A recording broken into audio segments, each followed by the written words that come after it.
Good morning student. BSc part second year के विद्यार्थियों का जूलॉजी के इस लेक्चर में हार्दिक अभिनंदन है। बीएससी सेकेंड ईयर, सब्जेक्ट है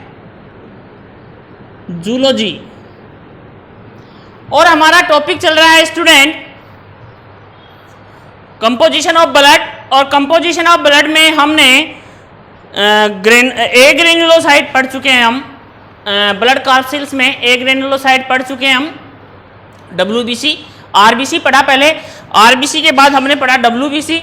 और डब्ल्यूबीसी का जो पहला टाइप है उसकी हम स्टडी कर चुके हैं। आज हम स्टडी करेंगे ग्रेन्युलोसाइट। ग्रेन्युलोसाइट, ग्रेन्युलोसाइट या कणिकामय।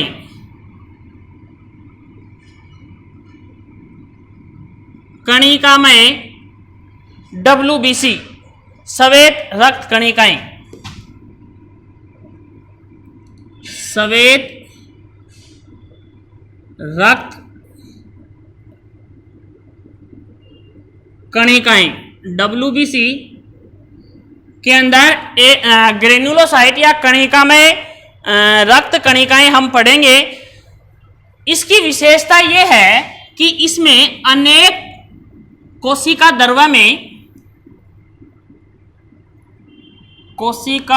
में अनेक कणिकाएं पाई जाती हैं। अनेक कणिकाएं पाई जाती हैं। ओके, इनके अंदर केंद्रक जो है 2 से 5 केंद्रक, 2 से 5 केंद्रक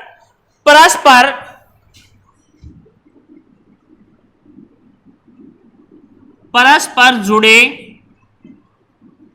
पिंडों में पाए जाते हैं। पिंडों में पाए जाते हैं। ओके, इसके बाद देखिए ये असममित होते हैं, एसिमेट्रिकल होती हैं। ये असममित होती हैं। ये एसिमेट्रिकल होती हैं। इस कारण इन्हें हम पॉलीमॉर्फोन्यूक्लियर रक्त कणिकाएं भी कहते हैं। इस कारण इन्हें हम क्या कहते हैं? Polymorphonuclear blood corpuscle. Polymorphonuclear blood corpuscle कहते हैं क्योंकि उसमें केंद्रक 2 से 5 परस्पर आपस में जुड़े पाए जाते हैं। इनका उत्पादन जो है लाल अस्थि मज्जा की प्रोडक्शन कहाँ होता है? इनका उत्पादन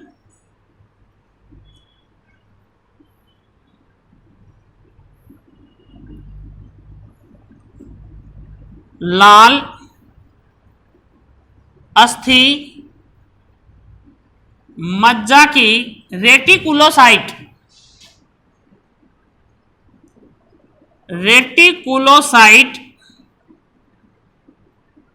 या माइलोब्लास्ट कोशिकाओं में, या माइलोब्लास्ट कोशिकाओं में इनका उत्पादन होता है। ओके, ये अभिरंजन के आधार पर ये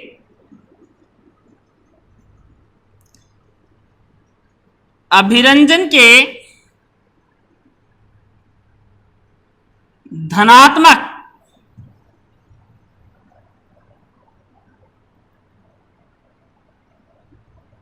अभिरंजन के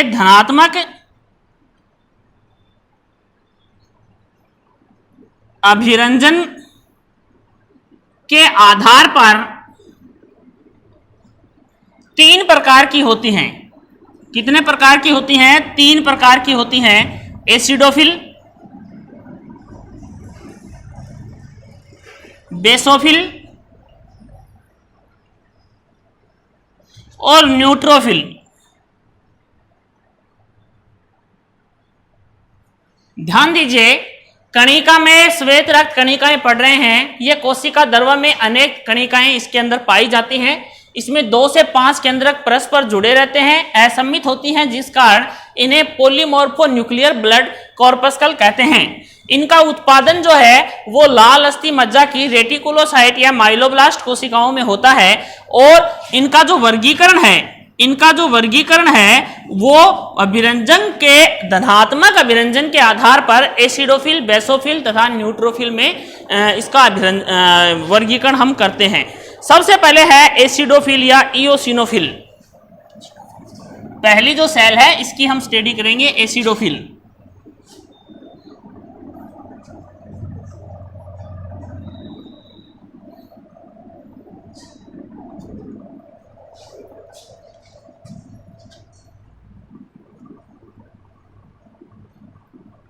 एसिडोफिल या इओसिनोफिल,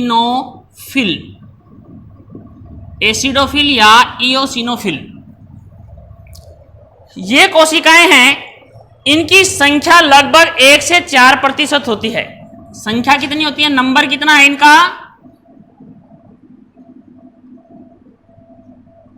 1 से 4% ऑफ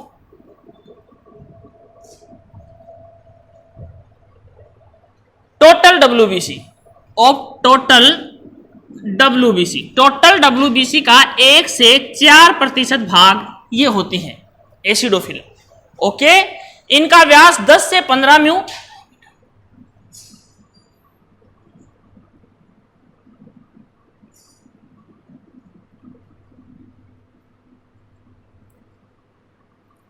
व्यास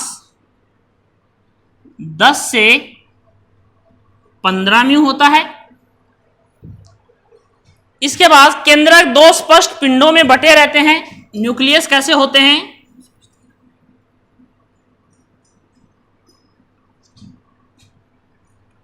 दो स्पष्ट पिंडों में बटे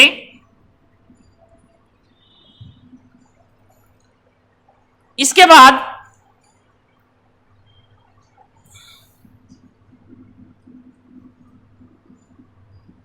अभिरंजन,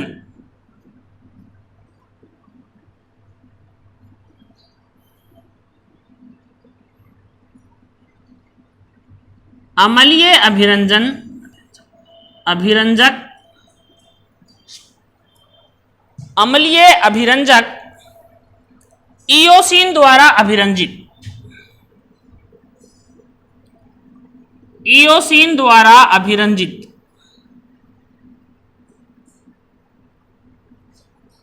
ओके, इसके बाद देखिए इनका जीवन काल 8 से 12 दिन होता है, लाइफ स्पान।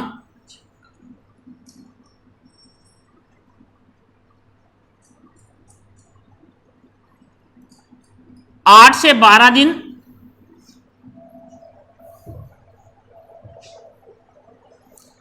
इनका कार्य क्या है? इनका कार्य क्या है?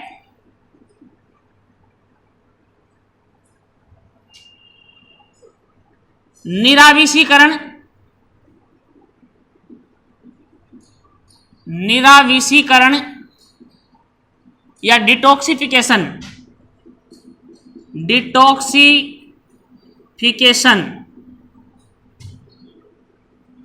मतलब विष को बाहर निकालने का काम करती है, बाहर निकालना। दूसरा काम क्या है इसका?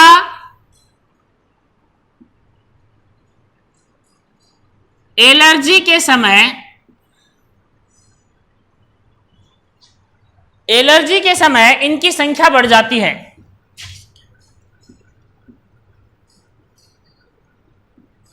इनकी संख्या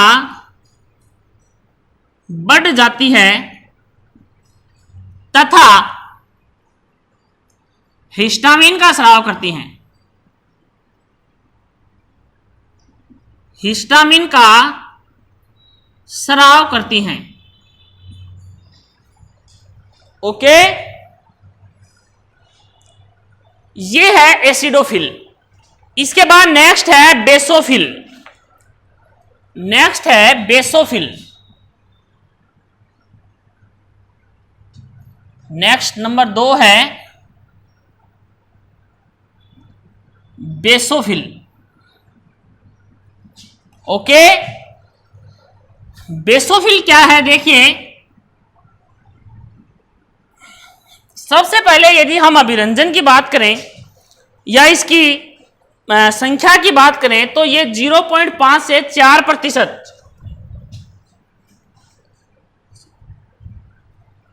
0.5 से 4% ऑफ टोटल WBC। इनका व्यास 10 से 15 म्यू होता है। इसमें न्यूक्लियस 2 से 3 होते हैं, 2 से 3 स्पष्ट पिंडों में बटे एस आकार के होते हैं। अगर अभिरंजन की बात करें तो ये मिथाइल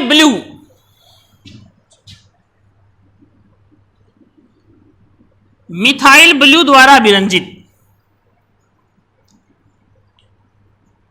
मिथाइल ब्लू द्वारा अभिरंजित रहती हैं। इनका जीवन काल 12 से 15 दिन, जीवन काल 12 से 15 दिन का होता है। ये हिपेरिन का निर्माण करती हैं। ये हिपेरिन का निर्माण करती हैं। हिपेरिन का निर्माण करती हैं तथा हिपेरिन का निर्माण करते हैं तथा हिस्टामिन तथा सीरोटोनिन, हिपेरिन व सीरोटोनिन का वहन करती हैं और इनकी संख्या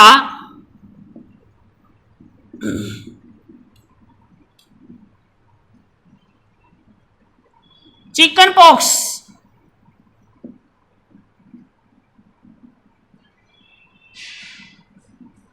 के समय बढ़ जाती हैं,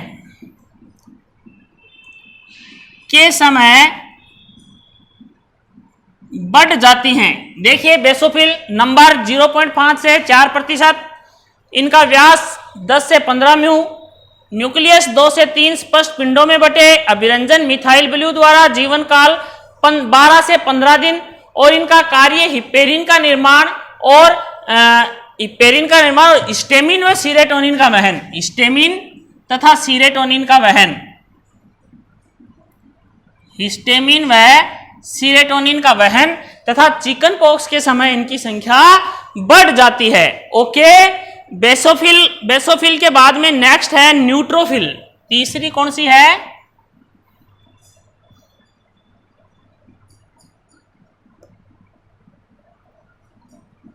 न्यूट्रोफिल।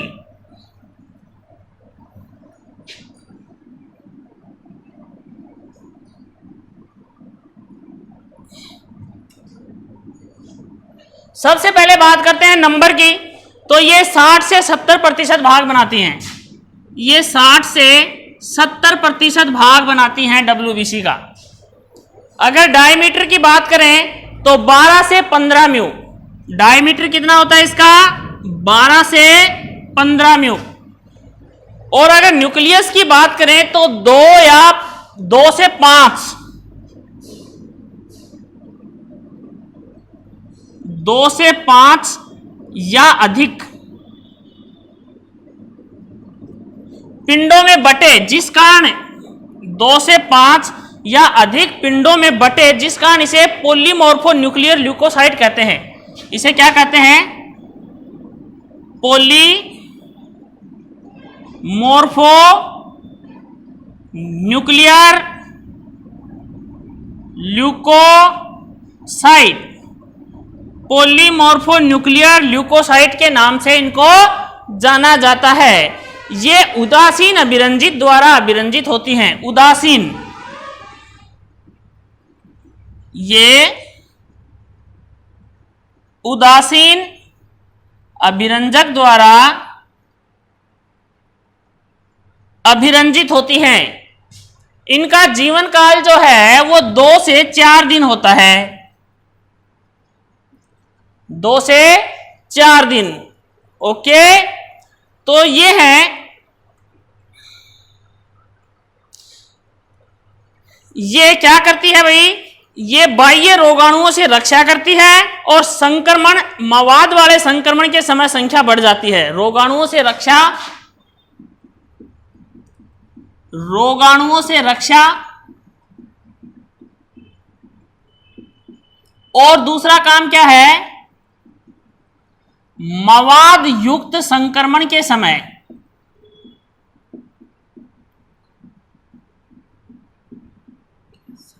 संख्या बढ़ जाती है।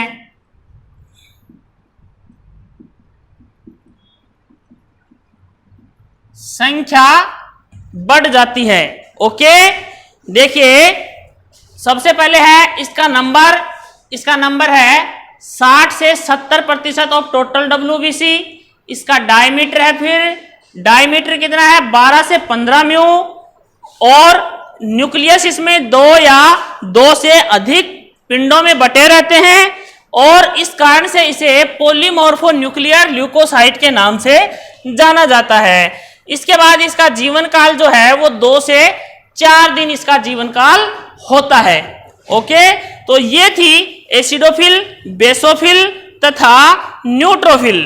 देखिए अब हम इनके डायग्राम जो हैं वो हम आपको बताएंगे। एसिडोफिल, सबसे पहले है एसिडोफिल का डायग्राम। देखिए आप, हमने तीनों सेल्स पढ़ी हैं।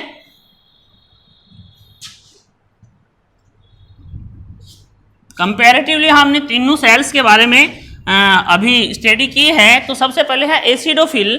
एसिडोफिल में देखिए कितने न्यूक्लियस होते हैं,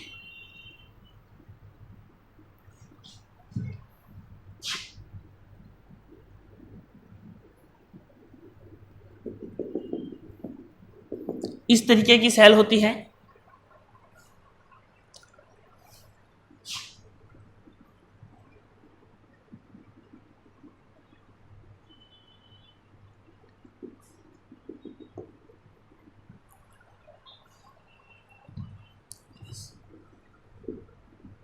ये क्या है, न्यूक्लियस। ये क्या है, एसिडोफिल। स्टूडेंट, आपने एसिडोफिल में देखा है कि केंद्रक स्पष्ट 2 पिंडों में बटा रहता है। स्पष्ट 2 पिंडों में बटा रहता है। ये 2 पिंड देखिए, एक पिंड ये और एक पिंड ये, 2 पिंड हो गए। इसके बाद सेकंड देखिए आप, बेसोफिल। एस आकार का इसमें न्यूक्लियस पाया जाता है।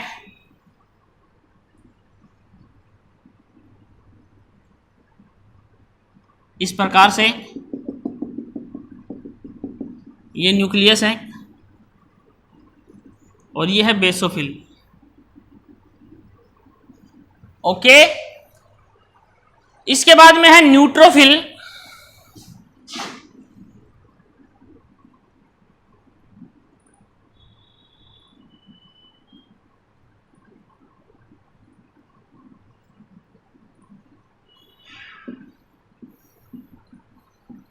न्यूट्रोफिल न्यूक्लियस, इसमें न्यूक्लियस जो हैं 2 से अधिक होते हैं।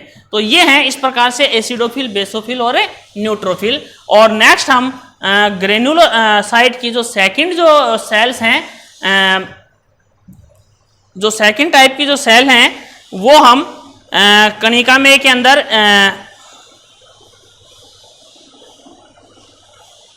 कणिका युक्त जो हमने पढ़ी हैं, अकणिका युक्त जो सेल है ए ग्रेनुलोसाइट, उनकी स्टडी हम नेक्स्ट वीडियो में करेंगे। ओके, तब तक के लिए धन्यवाद।